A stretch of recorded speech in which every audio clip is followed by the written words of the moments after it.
हमारे एक भक्त थे जिनको कैंसर की बीमारी थी, और भी कई भक्त थे जिनकी गोद में बच्चा नहीं था। बाईसा जी किसी पास आए, बाईसा जी से मिले, बाईसा जी ने उनकी बीमारियां दूर की, उनकी गोदी भी भरी और बाबा भगवान का आशीर्वाद भी उनको प्राप्त हुआ।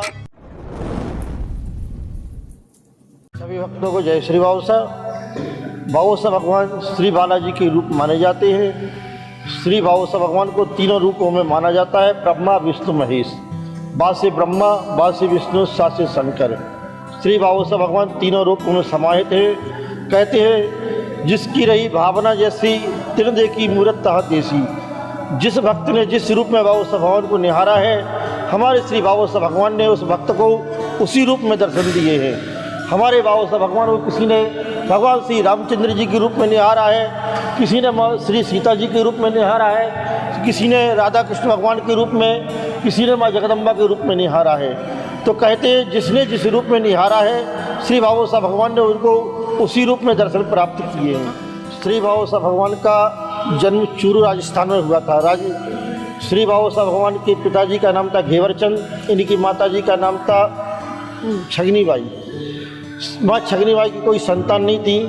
श्री बाबा भगवान श्री बालाजी की परम उपासक थी। एक समय की बात है कि जब माँ छगनीबाई श्री हनुमान जी बालाजी की तपस्या कर रही थी, उस समय हनुमान जी प्रकट हुए, कहा बेटी वरदान मांगे, आपको क्या वरदान चाहिए।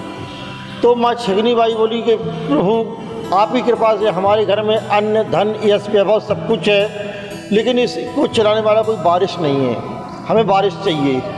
तो काफ़ी वार्तालाप हुआ, तो बोले बेटी तुम्हारी गोद में कोई बारिश नहीं है। तो फिर माँ छगनीबाई बोली प्रभु दुनिया धन दौलत मांगती है, धन दौलत हमारे पास परम्पार है, आप जाइए, हमें आपसे कुछ नहीं चाहिए। काफ़ी वार्तालाप हुआ। फिर वीर बजरंगबली ने कहा कि ऐसा नहीं होता कि देवलोक से देवता आएँ और बगैर कुछ दिए चले जाएं। एक पुत्री अपने पिता के यहाँ जाती है, कुछ उसको ना दे, उसमें तौहीन मानी जाती है। जो भी बनेगा बेटा आप मांगो, हम आपको देंगे। बोले प्रभु हमें कुछ नहीं चाहिए, हमें तो सिर्फ बारिश चाहिए।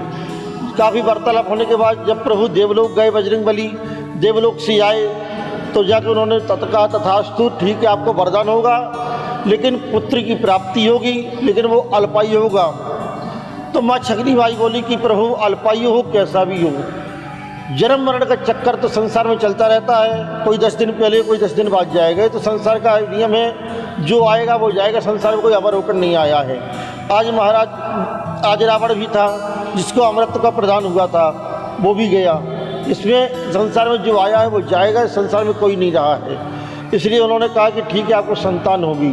तो माघ शुक्ल की पंचमी को श्री बाबा भगवान को आशीर्वाद प्राप्त हुआ, तो उनकी संतान की प्राप्ति हुई। और भाद्रव शुक्ल पंचमी में श्री बाबा भगवान सुरक्षादार गए। 16 वर्ष की उम्र के बाद श्री बाबा भगवान सुरक्षादार गए और उन्होंने माँ छगनीबाई की गोद को पूरा किया। अच्छा, जैसा कि हम देख रहे हैं कि यहाँ पे भोग के रूप में भगवान के लिए यहाँ पे चॉकलेट वगैरह भी रखे गए हैं, तो ऐसा क्यों है कि भगवान को यहाँ पे भोग के रूप में चॉकलेट वगैरह चढ़ाई जा रही है? श्री बाबा भगवान बाल रूप में माने जाते हैं, इसलिए बालक को टॉफ़ी पसंद है, तो बाबा भगवान को इसका ही प्रसाद लगता है।